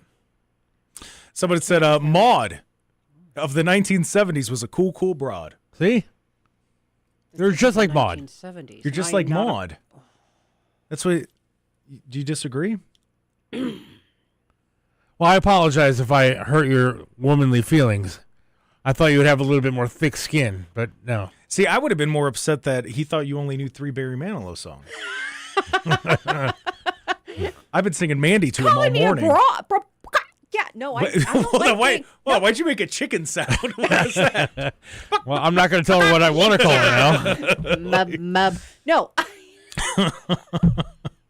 I don't like to be called a broad. Okay, I find it to not be very pleasant. Well, then I Yeah. apologize for offending you. You can call me a dame. Jump on Kenny Kidd. Yeah. His I'm word not is- jumping on Kenny Kidd, and I Well, you're not jumping on anybody. Oh, wow. I don't think I should be jumping on. Well, I Yeah. can't jump on anybody. I mean, My I'm point. missing the feet. Yes, that's a good one. Someone All right. said my So feelings you make are all fun that of my matters. handicap, and I can't call you a broad. Oh, I mean, that's a fair point. That's a fair point made there by Seth. Wow. That's, Rhyming Christmas. yeah. How about that? Old-fashioned Proud. term for a woman, and she gets mad at me, and yet she makes fun of my handicap. I'm sure HR loves that. Hello, HR. Bring it. Ooh. Oh, yeah. No, it's kind of 1-1. Well, maybe not 1-1 considering the conversations of the past. That's, I still win. yeah. She might have the edge there. Just Handicap is below the belt. A little bit. I'm stuck in a wheelchair. She's not. But she's also a woman, so you could say that she's stuck being abroad by your terms, not just, just saying, putting that out there. This is totally not where you wanted things to go. No. Because you called me a broad and you started it. Yeah, no, I thought we were going to talk about Barry Manilow, the great artist that is. Yeah, see, Barry Manilow's better than Rod Stewart. Yes. No, that's the only song she knows. First of all, he writes the songs that make the whole world sing. He does. And that's a great responsibility, and only Barry he wrote Manilow 2 can handle songs that. that people sing. That's not true. There's another one. Thank you. No, there is. It's in my Copacabana. Yeah. Yep. And I wrote the songs. Stop. What? Say it. Sing Words it. to Sing mouth it. are not- Sing it. it's- What song is it? Oh, hold on. I'm gonna try and pull my only got- old school singing angels. We got like 40 seconds. repertoire It's stuck in the out. broad's head. Oh, man. I'm out. Deuces. Thank you, Chris. Oh boy. Wow, look at you. Sorry. Talking about broads and Sorry. Oh, man. She's gonna come after you. Good luck. I'm scared to walk you to the car. I'm afraid. We're gonna get attacked. This has been the Jake Underwood Show. Thank you to everybody who joined us, allowed us into your homes, your cars, listening to us on the radio, joining us on the Rumble, or wherever you may have been enjoying the show. We do have the after show. That's going to be on Rumble, so feel free to join us there. Just search the Jake Underwood Show. We're going to be live there. Have an incredible day. Tell someone about Jesus today, will you? Give them some good news. We're going to catch up with Donovan O'Neill tomorrow. Pick his brain a little bit on the Senate race. They're out there knocking doors for one Mr. John Husted, and I'm excited to catch up with him. Have an incredible day. Big thank you to Joe Burdick, Burdick Custom Flags. Go check it out for joining us today. Have a great day. We'll see you on the after show.